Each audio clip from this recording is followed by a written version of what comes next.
अगर आप कुंडली मानेसर पलवल एक्सप्रेसवे से ट्रैवल करने का सोच रहे हैं तो ये रिपोर्ट आपके लिए महत्वपूर्ण है, क्योंकि आप परेशानी में फंस सकते हैं। दरअसल राष्ट्रीय राजधानी को हैवी ट्रैफिक से मुक्त करने के लिए और दिल्ली एनसीआर को पॉल्यूशन फ्री बनाने के लिए इस पुल का निर्माण किया गया था।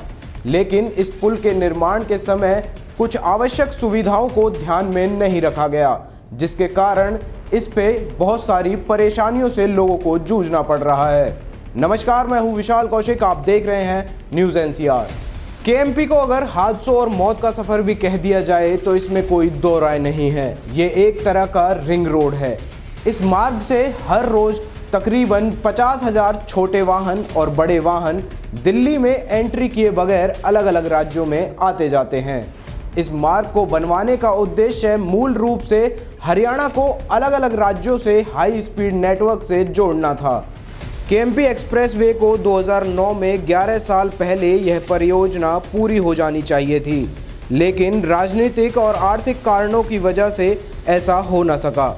2 साल पहले प्रधानमंत्री नरेंद्र मोदी ने 136 किलोमीटर लंबी इस परियोजना का बड़ा तोहफा देशवासियों को दिया।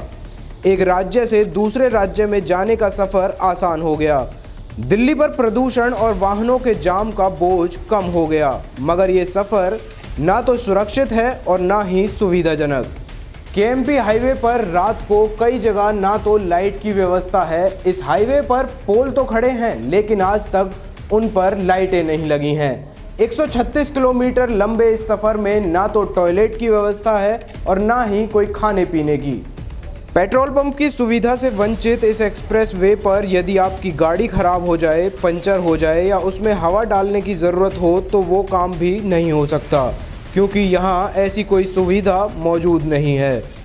दुर्घटनाग्रस्त वाहनों को एक स्थान से दूसरे स्थान पर ले जाने के लिए क्रेन की सुविधा के साथ पुलिस की पेट्रोलिंग भी केएमपी पर नहीं होती है।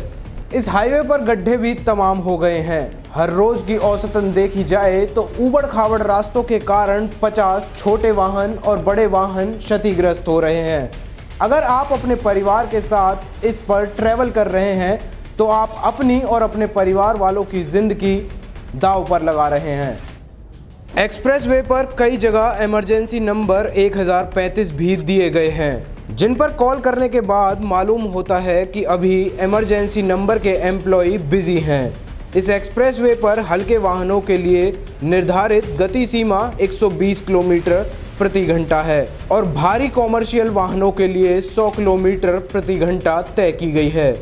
इस हाईवे पर ट्रैवल करने वाले लोगों का कहना है कि हरियाणा के पीडब्ल्यूडी नेता होने के नाते हरियाणा डिप्टी सीएम दुष्यंत चौटाला को इस हाईवे पर अपने अधिकारियों के साथ ट्रैवल करना चाहिए, ताकि लोगों को हो रही सभी समस्याओं का एहसास उन्हें हो सके। हम उम्मीद करते हैं कि हरियाणा के 7 बड़े शहरों को जोड़ता हुआ ये हाईवे, इसकी ओर भी हरियाणा सरकार सुध लेगी और लोगों को इससे हो रही समस्याओं और दुर्घटनाओं से जल्द ही निजात मिल सकेगी। आज की इस रिपोर्ट में बस इतना ही। देखते रहें न्यूज़ एनसीआर।